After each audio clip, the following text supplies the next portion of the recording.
Ang kwentong ito ay hango sa totoong buhay. Karanasan nito ni Nardo, taong 1985. Samar. Naging tampulan ng panunokso si Nardo dahil sa kaliskis sa likod ng kanyang mga tenga at ang kakaiba nitong mga mata na ang kulay ay maihalin tulad sa ahas.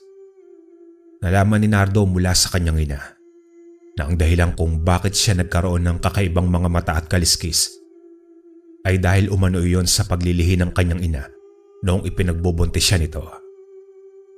Nalinawan lamang ang binata nang marinig niya ang paliwanag ng kanyang ina.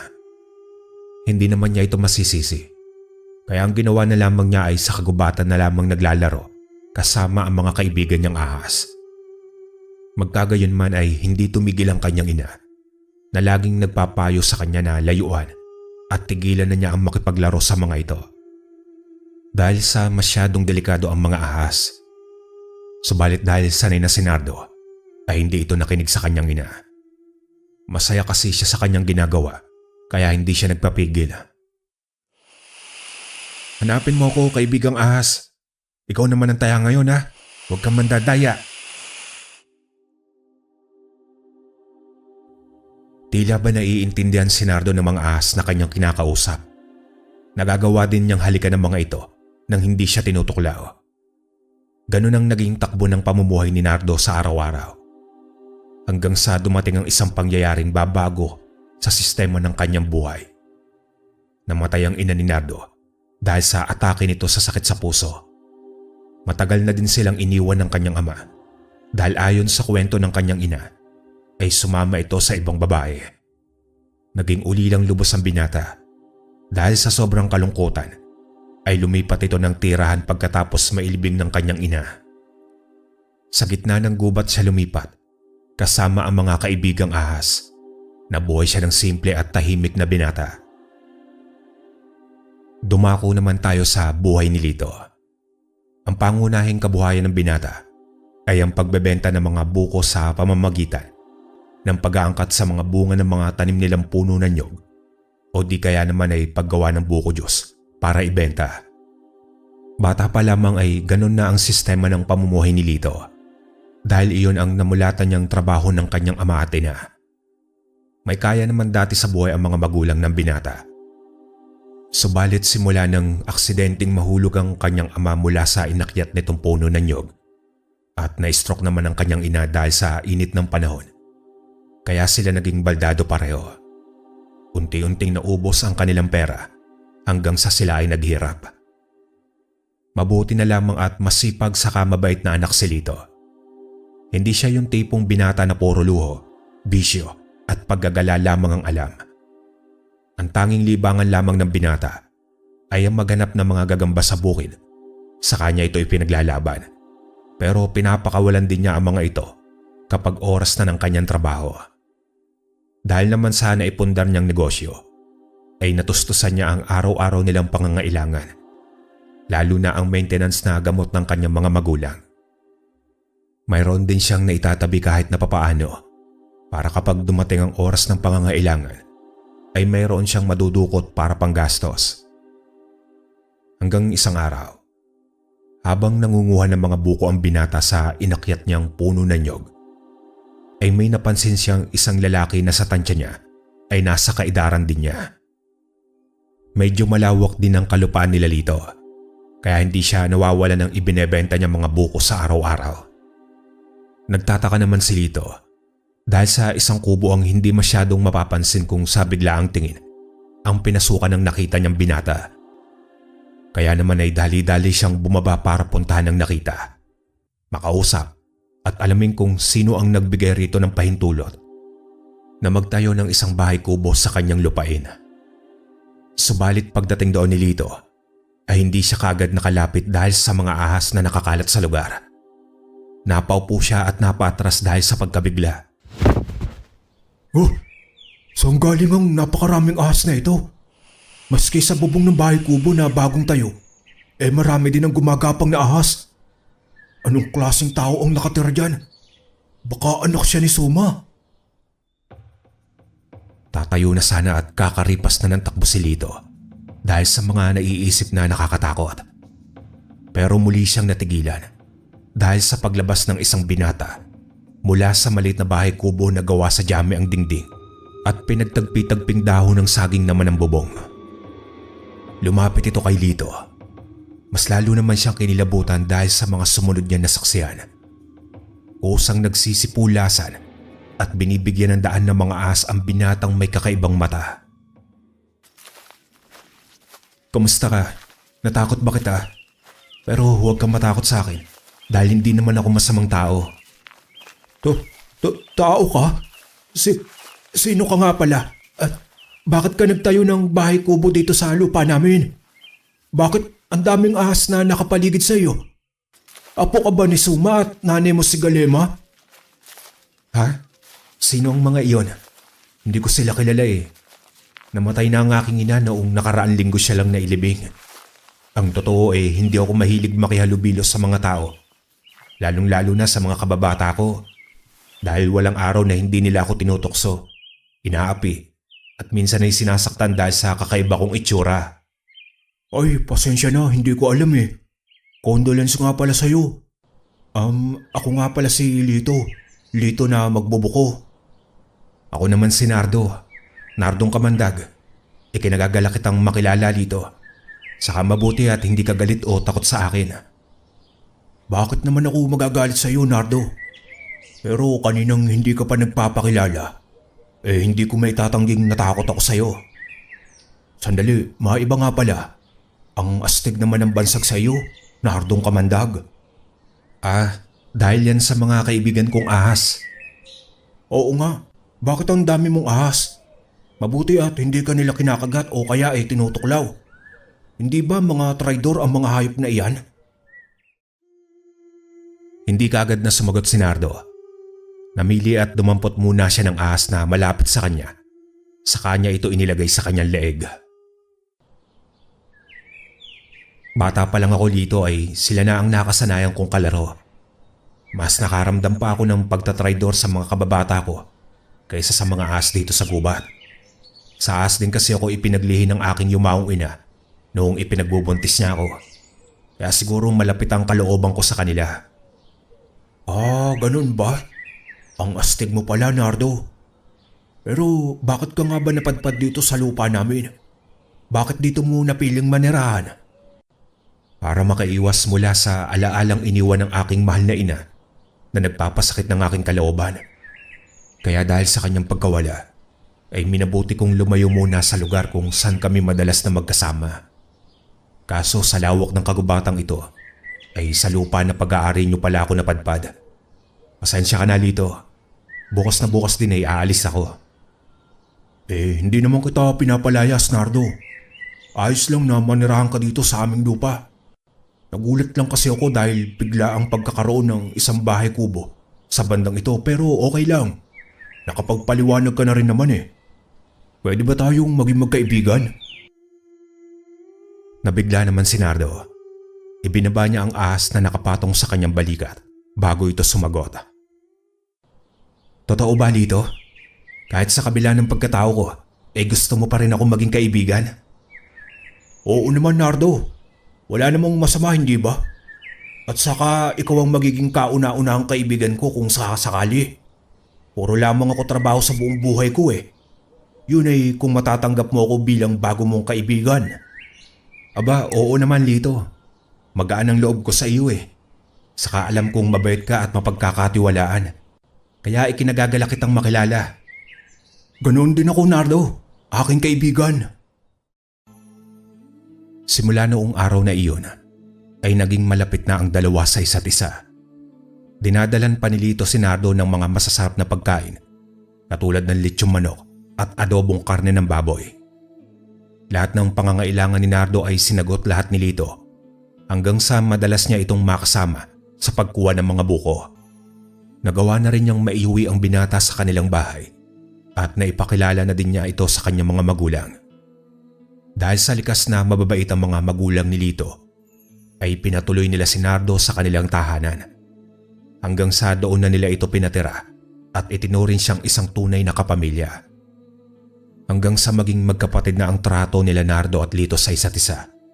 Kaya naman nangako silang dalawa na walang mang-iiwan sa ere. Nagpatuloy naman ang ganoong takbo ng kanilang buhay hanggang sa dumating ang isang araw na susubok sa katatagan ng pasensya ni Nardo dahil sa trahedyang magaganap. Lito, tol, pwede bang magpaalam? Ibig kong sabihin ay papasyal lang ako sa amin. Titignan ko lang ang naiwan naming bahay at lilinisin na rin. Ikaw kung sasama ka, babalik din naman kagad ako mamayang gabi. Naku tol, pasensya na. Gustuin ko mang samahan kita ay hindi maaari. Walang titingin kina inay at itay. Saka sayang ang araw kung hindi ako makapagtitinda ng mga buko. Total ka mo babalik ka naman kaagad. Kaya magpasama ka na lang sa mga kaibigan mong sa gubat. Yak naman hindi ka nila pababayaan O sige, salamat sa pahintulot mo tol. Mag-iingat ka sa pagtitinda mo ha. Bansot ka pa naman. Baka bansot to, akala mo hindi kulot. Pero sa lahat ng mga kulot na nakilala ko, Nardo, ikaw lang yata ang hindi salot Nagtawanan ng dalawa dahil sa kanilang sariling kakulitan. Pagkatapos ay nagpatuloy na sila sa pagpitas ng mga buko para muling maibenta sa merkado. Alas 8 na nang madala ng dalawa ang buko sa palengke gamit ang isang maliit na truck. Iyon ang serbis ni Lito sa panghakot niya sa mga paninda. Pagkatapos ng mga gawain ay saka pa lamang tumuloy si Nardo sa kanyang pag-alis. Kabisado na din naman niya ang daan kaya madali lamang siyang nakarating sa luma nilang bahay. Nadatnan niya itong maraming sapot sa loob at labas. Pinamumugaran din iyon ng iba't ibang klase ng mga ahas na makakamandag. Sa katunayan ay may mga nangingitlog pa doon at ang iba ay napisana. Para namang nakabantay ang mga iba dahil paikot-ikot lamang ang mga ito sa paligid ng lumang tahanan. Naku naman, mahaba-habang linisan ito. Pasensya na mga kaibigan kung may istorbo ko ang inyong pamamahinga. Pero kailangan ko munang ilipat ang inyong mga itlog dahil lilinisin ko muna ang aming munting bahay. Alam niyo naman, tanging ito lamang ang naiwang alaala ng aking yumaong ina. Kaya maintindihan niyo sana ako. Simula nang lumipat ng bahay at pinamugaran ng mga ahas ang bahay ni Nardo, ay iniwasan na ito ng mga tao. Kumalat din ng chismis na patay na ang binata. Di umano'y may nakakita sa kanyang taga roon sa mismong loob ng kanilang bahay na pinuputakti na ng uod at ang hinala nila ay tinuklaw siya mismo ng mga ahas na kanyang ginawang kaibigan. Kaya simula noon ay naging masukal na ang parteng iyon dahil tuluyan ng pinabayaan ito ng mga residente. Matyaga namang nilinisan ni Nardo ang loob at labas ng lumang bahay. Eksaktong maggagabi na nang siya ay matapos. Pagkatapos namang kainin ang mga dalang pagkain para sa kanyang hapunan, ay humiga muna siya saglit sa kanyang dating kwarto. Subalit hindi niya namalayan na siya ay nakaidlip. Bandang alas 11 na ng gabi nang siya ay magising dahil sa isang sawa na paulit-ulit na gumagapang sa kanyang tiyan. Tila may gusto itong sabihin pero hindi naman ito maunawaan ng binata. Napaghandaan naman ni Nardo ang kadiliman ng gabi dahil nagdala siya ng flashlight na maliit pero maliwanag na kasyang-kasya sa kanyang bulsa. Pagkakuha niya dito at pagkabukas ay tumambad sa kanya ang napakaraming ahas na iba't iba ang kulay at laki. Pero ang ipinagtataka niya ay iisang direksyon ang kanilang pinupuntahan. Kinutuban ng masama ang binata dahil ang direksyon tila tinuturo ng kanyang mga kaibigan ay ang pabalik sa bahay ng mga kumupkup sa kanyang isang mabuting pamilya. Lumabas siya ng bahay. Sinundan niya ang mga ahas na sama-samang nagsisigapangan. Tila pinoprotektahan din siya ng mga ito dahil mayroon ding nakasabay sa kanyang magkabila ang gilid at may nakabanday din sa kanyang likuran.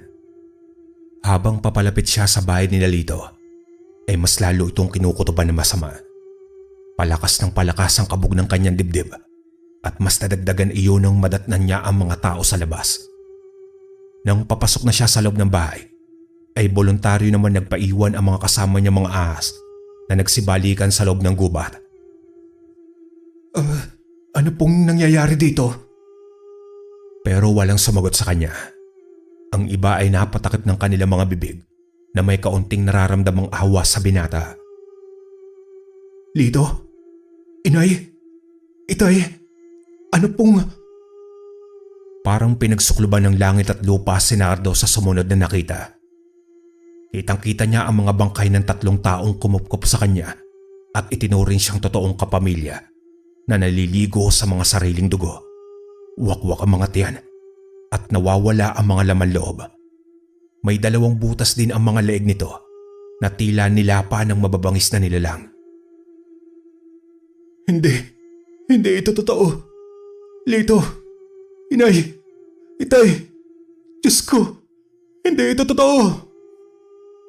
Nag-uuna naman bumagsak ang mga luha sa mata ng binata at dahil sa pag-hysterical nito ay hindi niya namalayan na nawalan siya ng malay. Madaling araw na nang magising ang binata. Nang maisip niya naman ang nangyari kagabi ay napabalikwa siya ng bangon. Hanggang sa natagpuan niya ang sarili na nasa kwarto kung saan siya pinatuloy ni Nalito. Dali-dali naman siyang lumabas para hanapin uli ang mga ito. Nagbabaka sakaling panaginip lamang ang lahat na masalimuot na tumatatak sa kanyang isipan. Subalit ang mga pulis ang nadatnan niya sa kanilang sala. Sinabi naman ng isang nag-iimbestigang pulis ang naging resulta ng kanilang investigasyon.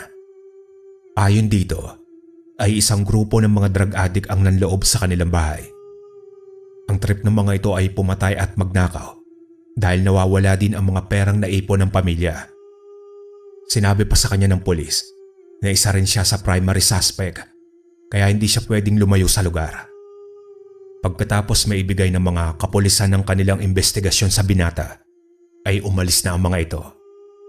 Nadala na rin sa morgue ang bangkay ng 3. Walang imik na napaupo si Nardo sa sahig. Muling umagos ang luha sa kanyang mga mata.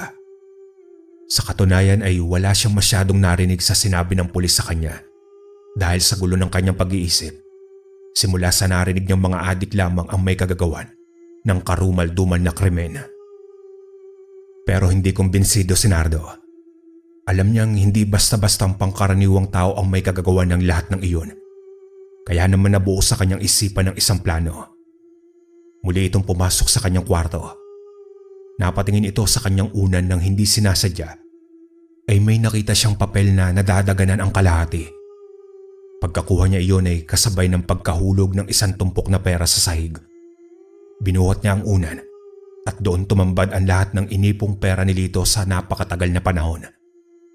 Ibinaling niya ang atensyon sa papel at doon niya nakita ang sulat kamay ng kaibigan na sadyang para sa kanya. Maski hindi nakatapak sa paaralan si Nardo, ay matyaga naman siyang naturuan ng kanyang ina kung paano ang magbasa at magsulat. Nardo, kapag nabasa mo itong sulat, ay marahil patay na kaming lahat. Sa iyo ko ipagkakatiwala ang lahat ng naipong kong pera, tol. Dahil hindi ko ito madadala sa hukay. Ikaw na ang bahala sa aming mga labi. Pasensya na, Nardo. Hindi ko na matutupad ang pangako nating walang iwanan. Hindi namin matukoy nila Inay at Itay kung anong klaseng mga nilalang ang nasa labas ng bahay. Nagpupumilit silang makapasok at nang sumilip ako sa bintana, ay kitang-kita ko kung paano nilalapain ang alaga nating mga aso. Naisip ko na bago kami mapasok at malapa nila, ay gumawa muna ako ng sulat para malaman mo ang tunay na nangyari sa amin. Hanggang dito na lamang, tol. Salamat sa magagandang alaala. Ang iyong kaibigan, Lito. Naghalo ang sama ng loob, puot at galit sa puso at isipan ni Nardo nang matapos niyang basahin ang sulat ng kaibigan. Nagpupuyos sa galit ang kanyang kalooban. Mabilis niyang isinara ang mga bintana at pintuan ng bahay. Pagkatapos ay doon niya inilabas ang kanyang hinaing. Lito, Inay, Itay, pinapangako ko po sa inyo.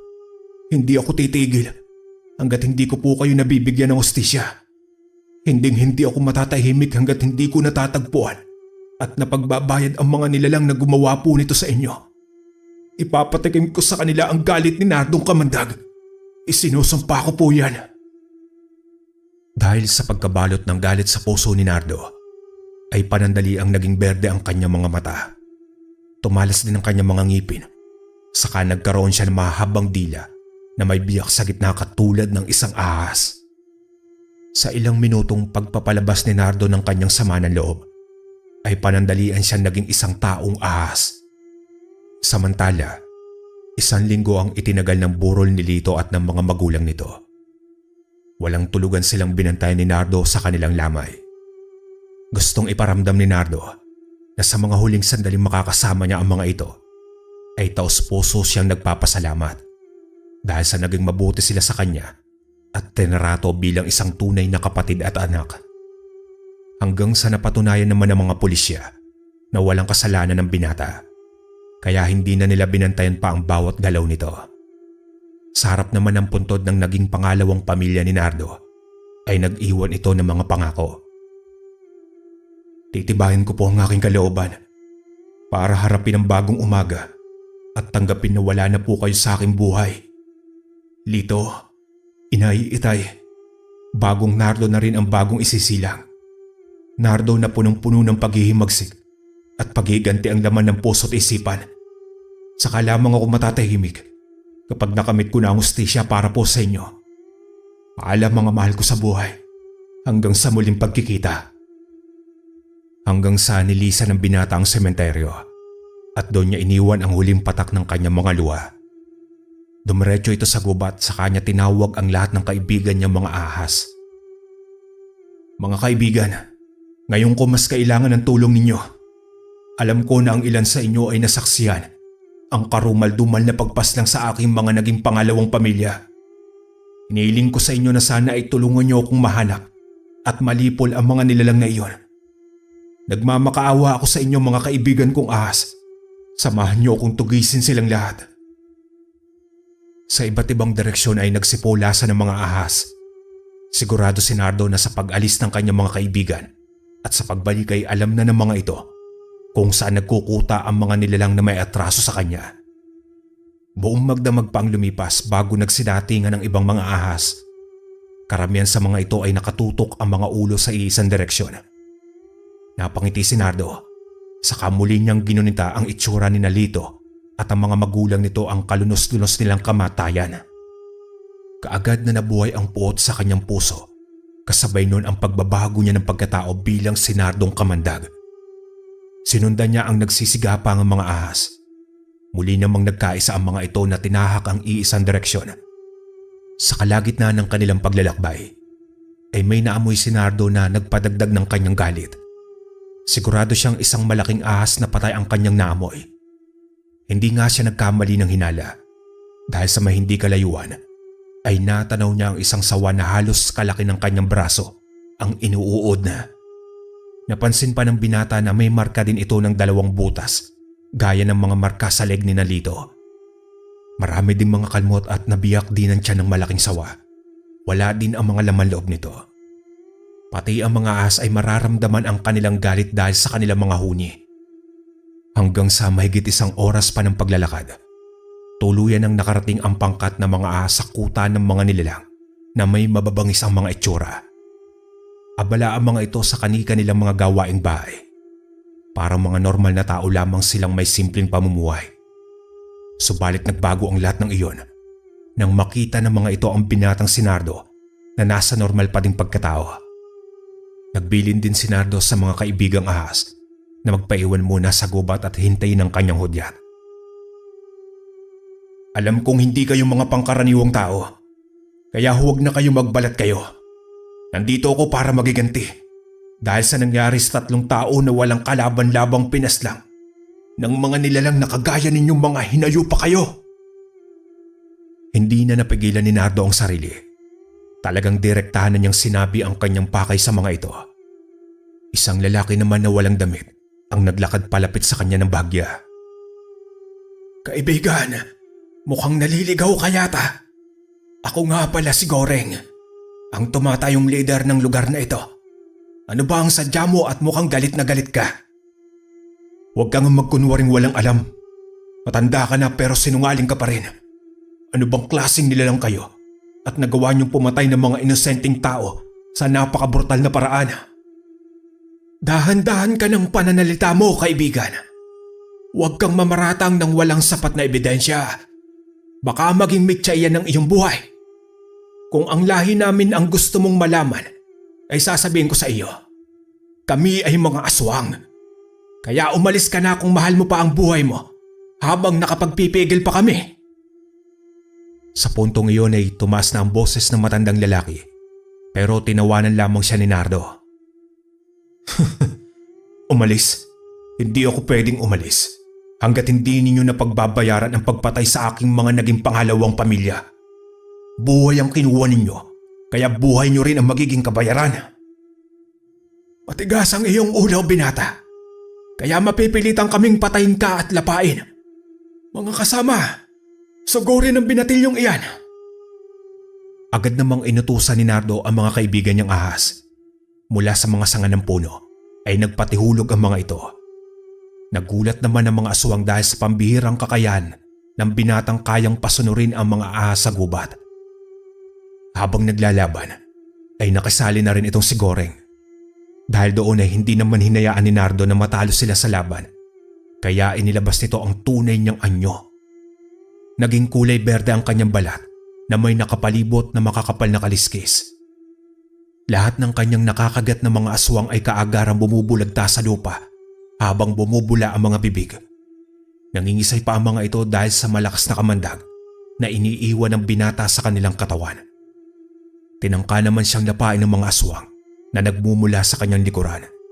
Subalit hindi bumabaon ang kanilang pangil dahil sa kapal ng kanyang kaliskis. Kaya sa huli ay sila ang tinutuklaw ni Nardo. Pagkatapos ng may katagalang labanan, ay nalipol din ang mga aswang at pawang ang matandang si Goreng na lamang ang natitira.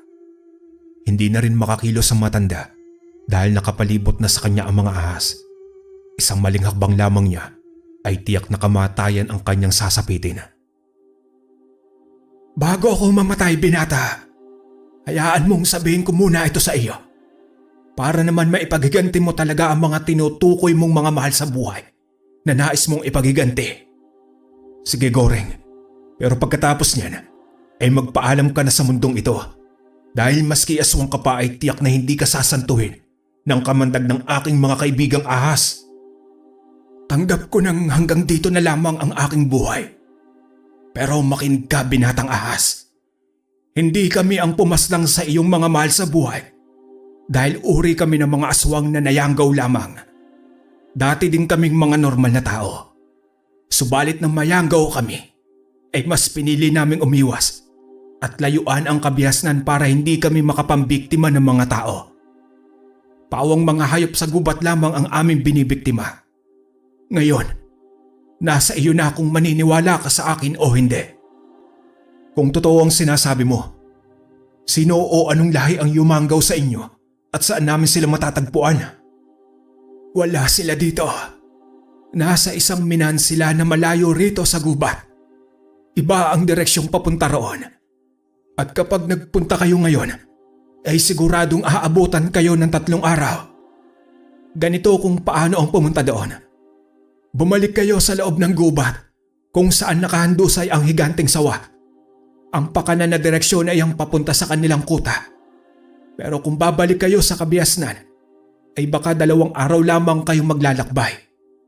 Para mas mapadali ang inyong paghanap, total kaya mo namang utusan ang mga ahas, ay ipahanap mo na ito sa kanila at pag-aralan na din nila ang paligid ng kanilang tribo. Panigurado kasing maraming bantay ang nakakalat doon. Inuulit ko, sila ang tunay na mga aswang na ang mga lahi ay tinatawag nilang hari mo doon. Mas malakas at mababangis sila kumpara sa amin. Sige, maraming salamat sa impormasyon. Pero maaari ka na magpahinga. Wala ka ng puwang dito sa aming mundo. Ang aswang ay aswang at hindi na magbabago iyon. Sa isang tango ni Nardo ay pinagtututuklaw ng makakamandag na ahas si Goreng.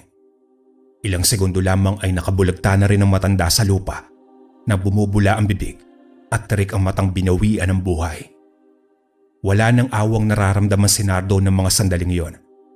Ang tanging nasa isip na lamang niya ay ang maipagiganti sina Lito at ang mga naging pangalawa niyang ama at ina. Gaya ng nakuha niyang impormasyon sa matandang aswang na si Goreng, ay nagpasya muna itong bumalik sa kanilang lugar. Ang iba namang mga ahas ang kanyang inutusan para baybayin ang kanang daan sa kinaroroonan ng higanting patay na ahas para tuntunin ang kinaroroonan ng mga harimo doon. Hanggang sa nakabalik na din si Nardo sa anyo nitong tao. Dapat niyang pakaingatang hindi mabunyag ang pagiging taong ahas niya. Dahil kung may makakaalam nito na ibang tao, ay maaari ding malagay sa panganib ang kanyang buhay. Gaya naman ng sinabi niya kay Goreng, bago niya ito ipatuklaw sa mga kaibigan niyang ahas, na ang aswang ay aswang at hindi na iyon magbabago pa. Kaya naman naisip niyang wala siyang pinagkaiba sa kanyang binitawang salita. Dahil ang taong ahas ay taong ahas at hindi na iyon magbabago pa. Samantala ay alam ni Nardong matatagalang bumalik ang mga inutusan niyang ahas dahil may kalayuan din ang lugar. Kaya namang ginugol muna ni Nardo ang sarili sa pagbebenta ng mga buko sa palengke.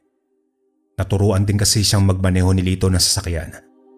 Kung paano rin umakyat sa puno ng nyog at magbaba ng walang kahirap-hirap. Kaya naman ipinagpatuloy niya ang negosyong naiwan sa kanya ng kaibigan. Binisita din niya ang puntod ng mga ito para pagtarikan ng kandila at linisin ang mga damong tumubo sa gilid ng kanilang mga nicho. Hindi ko po alam kung bakit ako nagkaroon ng ganitong klaseng pagkatao. Pero hindi ko po ito pinagsisisihan. Bagkus ay nagpapasalamat pa ako dahil sa pagiging taong ahas ko ay kaya kong lumaban sa mga aswang na pumaslang sa inyo. Malapit ko na pong matupad ang aking mga pangako. Kaunting araw na lamang ang aking hihintayin. Matatahimik na din kayo. Lito, Inay, Itay. Mabilis namang lumipas sa mga araw hanggang sa dumating na rin ang mga ahas na naganap sa kuta ng mga harimo doon. Base naman sa mga ikinikilos ng mga ito ay kinakailangan nilang magmadali. Napakunot noon naman ang binata dahil mukhang may kakaibang nagaganap. O siya, sige. Gagayak lang ako at magdadala ng kaunting tubig at makakain. Pagkatapos ay lalakad na tayo. Pagkatapos gumayak ay sabay-sabay silang muling naglakbay. Nakailang ulit din silang nagpahinga dahil nakakaramdam din sila ng pagod, antok, pagkauhaw at pagkagutom. Mabilis namang nakakahanap o nakakahuli ng ibon, daga at iba pang mga maliliit na mga hayop ang mga ahas na ginagawa nilang pagkain. Kapag naman sumasapit ang gabi at nakakatulog si Nardo, ay pinoprotektahan siya ng kanyang mga kaibigang ahas. Lumipas ang dalawang magdamag hanggang sa nakaramdam na ang binata ng mga ibang nilalang sa paligid. Kakaibang huni na ngayon lamang niya narinig. Mga kaibigan, total hindi naman tayo nagkakaintindihan. Ganito na lang. Kapag nagtanong ako sa inyo at oo ang isasagot ninyo, ay itayo nyo na lamang ang inyong mga ulo. Pero kung hindi naman ay panatilihin nyong nakadapa ang inyong mga sarili sa lupa. Maliwanag ba mga kaibigan? Sige, uumpisahan ko na magtanong. Mga harimo doon na ba ang naririnig natin? Itinaas na mga ahas ang kanilang mga ulo. Sumunod na katanungan ng binata ay kung malapit na ba sila sa kuta ng mga ito at sinagot din siya ng kapareho sa una nilang pagtugon. Nang masagot ang lahat ng katanungan ng binata ay muli silang naglakad. Walang ano-ano'y may bigla na lamang bumagsak sa lupa na kakaibang klase ng nilalang. Wala itong ipinagkaiba sa mga nakasagupa nilang nayanggaw. Sino ka namang hambog na humaharang sa aming dinaraanan? Isa ka bang harimo doon ha? Sumagot ka kaagad dahil nagmamadali ako bago pa kita paslangin. Tumawa muna ang nilalang saka sumagot ng oo. Kaagad naman na nagpantigan tenga ni Nardo at sa isang iglap ay bigla na lamang siyang naging isang taong ahas. Nakangangang napaatras naman ang lalaking harimo doon. Pero dahil sa taglay na bilis ni Nardo na isang ahas, ay mabilis siyang nakalapit sa harimo doon at tinuklaw ito sa may leeg. Hindi pa nakontento ang mga kaibigang ahas ni Nardo, kaya pinagtututuklaw pa nila ang harimo doon sa iba't ibang bahagi ng katawan nito hanggang sa tuluyan ng mamatay. Ipinakita ng mga ahas sa nilalang na iyon ang kanilang galit sa pagkamatay ng kanilang mga kasamaan na inapakan niya lamang kaya namatay ang mga ito. Hanggang sa naging kalmado muli ang lahat at ipinagpatuloy nila ang pagbagtas sa dinaraanan. Mga huni ng mga tila baboy ramo pero nakakakilabot sa pandinig ang sumunod na narinig ni Nardo. Habang papalapit sila ng papalapit sa isang lugar sa kagubatang may mga nakabakod na mga kahoy, mas lalong lumalakas ang mga huning naririnig. Sa isang hudyat naman ni Nardo ay nagsipulasan sa iba't ibang direksyon ang mga kaibigan niyang ahas. Tuluyan ang nakapasok si Nardo. Iba ang naramdaman niyang aura sa paligid. Mabigat sa pandama at nakakatakot para sa isang normal na taong makakapunta doon. Naglakad pa siya ng maraan hanggang sa marating niya ang tila isang ilog na nagmistulang koral na pinamumugaran ng mga baboy ramo na hindi normal ang mga laki. Saka lang napansin si Nardo nang lumapit pa ito ng bagya sa kanila. Nanlisik agad ang kanilang mga mata na unti-unting naging mga aswang na hari mo doon. Kung hindi ako nagkakamali, ay kayo na ang mga hinahanap kong pangkat ng hari mo doon na pumaslang sa aking mga naging ikalawang pamilya. At sino kang lapastangan ang bigla na lamang pumasok dito sa aming kaharian ng walang pahintulot mula sa haring katulad ko? Hindi mo ba ako kilala, binata?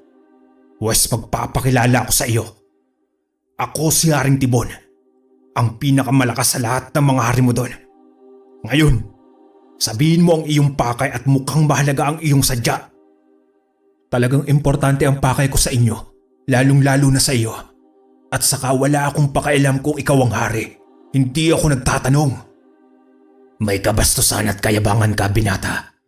Pero baka ang kayabangan mong iyan ay hanggang salita lamang. O sige, total medyo ilang araw na din kaming hindi nakakatikim ng sariwang dugo, karne at laman loob ng isang tao. Kaya pagtsatsagaan ka na namin. Nasabi pa ng hari na ang huli nilang nabiktima ay ang madalas nilang madaanang binata na nangunguha ng mga buko sa gubat. Hindi sana nila ito kakantiin, kaso inabutan sila ng matinding pagkagutom at pagkauwaw sa dugo at karne ng tao. Ang tanging bahay na malapit sa gubat at malayo sa mga kapitbahay ay ang tirahan na tinutukoy niyang binata na walang iba kundi si Lito. Ngayon ay kumpirmado ko na, kayo nga ang aking hinahanap, ang pumaslang sa matalik kong kaibigang si Lito at ang mga pangalawa kong magulang. Magsianda kayo sa galit ko, mga animal kayo! Kagaya ng nangyari sa kuta ng mga nagyanggaw, ay nagsilabasan ang napakaraming ahas sa iba't ibang direksyon. May mga nanggagaling sa masusukal na damo at may nagsibagsakan mula sa mga sanga ng puno. Lahat ng hari mo doon na nagsasaan yung mga aswang ay nagulat sa kakahiyang ipinamalas sa kanila ng binata. Huwag kayong padadaig, mga kampong kung hari mo doon. Ipakita natin sa mga ahas na iyan na mas malakas tayo kumpara sa kanila. Ipatikim natin ang bagsik ng ating pagkaaswang. Lapain silang lahat. Ang katapangang iyon ng hari ay biglang naglaho nang magpalit si Nardo ng kanyang katauhan bilang isang makamandag na nilalang.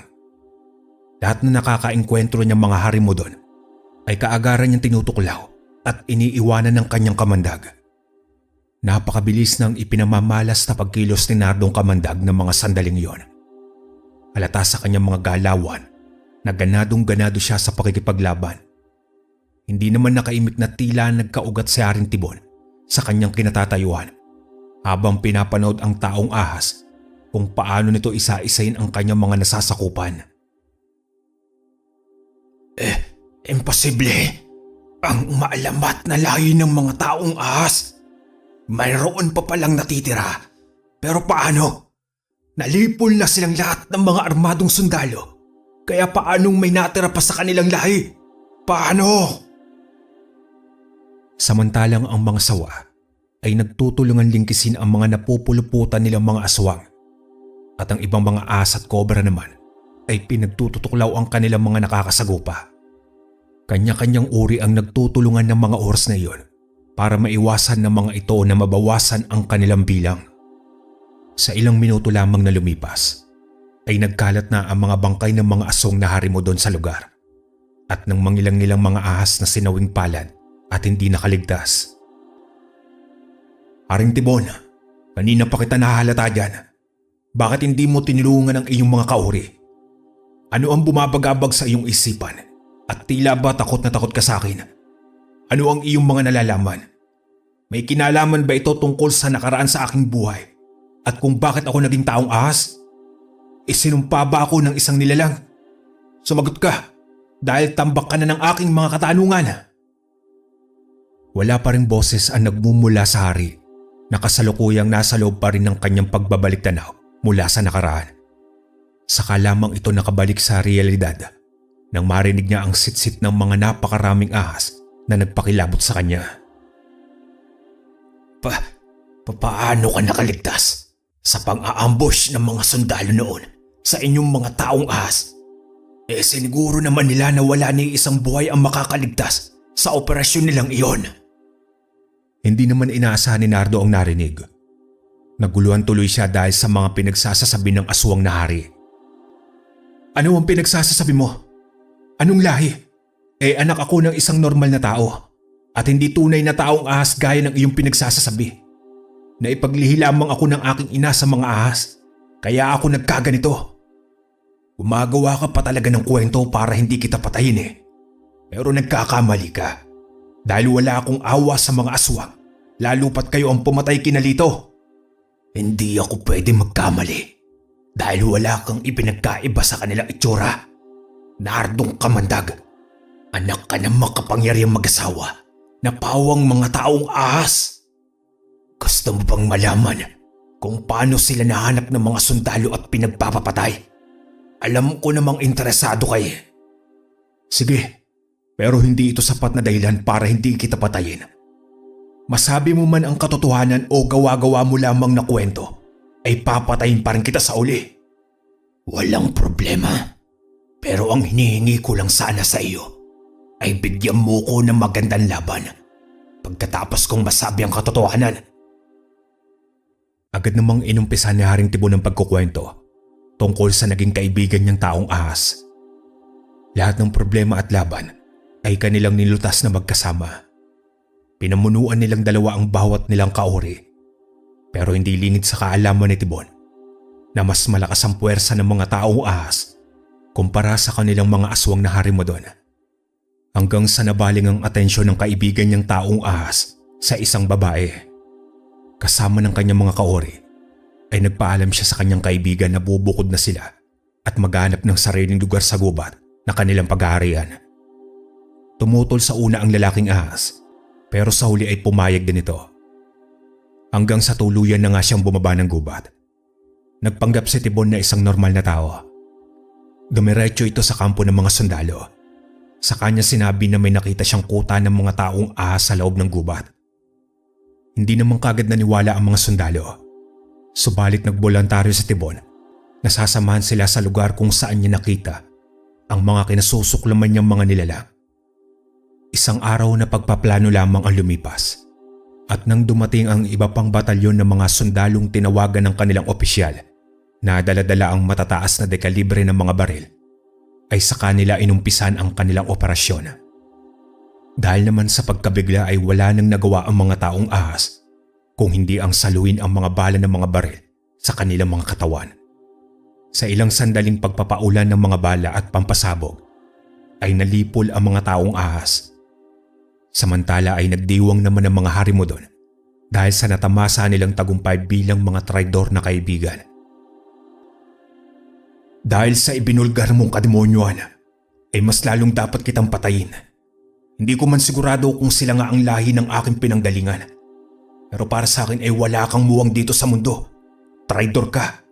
Ang dapat sa mga katulad mo, Tibon, ay pahirapan muna bago patayin. Kagaya ng sinabi ko sa iyo kanina, ay kung maaari bigyan mo ko ng patas na laban. Hindi ka naman siguro duwag. Hindi ako kagaya mo na traidor. Hudas at duwag. Isang duwag lamang ang makakagawang ipagkaanulo ang tinuring na isang matalik na kaibigan na dahil lamang sa pansariling kapakanan. Sa mga katotohanang isinampal ni Nardo sa mukha ni Haring Tibon ay nagngit ito sa galit. Sinabi nito na hindi siya duwag at nagawa lamang niya ang mga bagay na iyon dahil sa pagkainsulto. Mas lalo namang ipinagdiinan ni Nardo na karuwagan ang ginawa nito sa mga taong ahas hanggang sa nawalan ito ng kontrol at nag-umpisang magwala. Humingi ka ng magandang laban, Tibon. Pero ikaw naman mismo ang nagbukas ng pintuan para mapadali ang iyong buhay. Kung iniisip mong tinraidor kita, ay nagkakamali ka. Dahil alam mong kanina ka pa binabantay ng aking mga kaibigan na naghihintay lamang ng mali mong pagkilos. Ngayon, Haring Tibon, namnamin mo ang paghihirap ng unti-unting namamatay. Pagtalikod ni Nardo ay pinutakte ang hari ng mga galit na mga ahas. Saka lamang siya nilubayan ng mga ito nang isa na siyang malamig na bangkay. Puno ang buo niyang katawan ng mga tuklaw ng ahas, pati ang kanyang mga mata ay hindi pinalagpas ng mga ito. Pagkatapos nilang malipol ang lahat ng mga aswang at masiguradong wala nang natitira, ay nilisan na nila ang lugar. Pagkabalik naman ni Nardo sa bahay na namanan niya kina Lito, ay kinausap niya ng masinsinan ang lahat ng kaibigan niyang ahas. Mga kaibigan, salamat sa lahat ng nagawa niyong tulong sa akin, pero kailangan ko na magpaalam sa inyo. Magsisimula uli ako ng panibagong buhay pagkatapos kong alamin mula sa matatanda naming kapitbahay kung ano nga ba ang tunay kong pagkatao. Sisikapin ko din na hindi na bumalik sa pagiging taong ahas. Huwag kayong mag-alala. Dadalawin ko pa rin kayo sa gubat. Sana ay igalang ninyo ang aking magiging desisyon. Makalipas ang ilang araw na pamamahinga at naging payapa ng isipan ni Nardo, ay bumalik ito sa luma nilang bahay. Nagulat naman ng mga tao na nakakita sa kanya dahil hindi sila makapaniwalang buhay pa pala ang binata. Ipinaliwanag naman ni Nardo na hindi totoo ang balitang kumalat tungkol sa kanyang pagkamatay at pawang gawa-gawa lamang iyon ng mga walang magawa sa buhay. Hanggang sa may nakapagturo sa kanya na isang tao na pwedeng makasagot sa kanyang mga katanungan tungkol sa kanyang pagkatao. Isang matandang babae ang kanyang nakausap. Sinabi nito kay Nardo na ampun lamang siya ng kanyang nakagis ng ina. Sinabi pa sa kanya ng matanda na napulot lamang siya sa gubat. Sa puntong iyon ay maliwanag na ang lahat kay Nardo na malaki talaga ang posibilidad na siya ang anak ng mag-asawang ahas na tinutukoy ng haring aswang na si Tibon na kanyang tinaraydor. Pumunta siya sa puntod ng kinalakihan niyang ina. Imbis na magalit ay nagpasalamat pa siya ng taos-puso. Inay, alam kong may dahilan ang lahat, kaya po ninyo itinago ang aking tunay na pagkatao, maski hanggang sa huling sandali ng iyong buhay.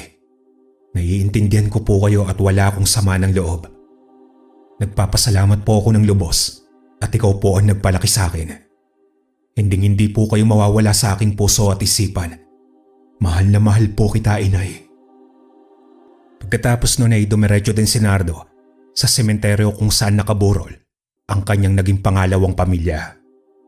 Sinabi nito sa puntod ni Nalito na nagtagumpay siya sa pagkuha ng hustisya para sa kanilang pagkamatay. Nangako din siyang hindi na muling babalik sa kanyang pagkatao bilang isang Nardong kamandag na siyang lumipol sa mga aswang na harimo doon kasama ang mga kaibigan niyang ahas sa gubat. Hanggang dito na lang po ang aking kwento. Maraming salamat sa inyong lahat, mga kalakbay.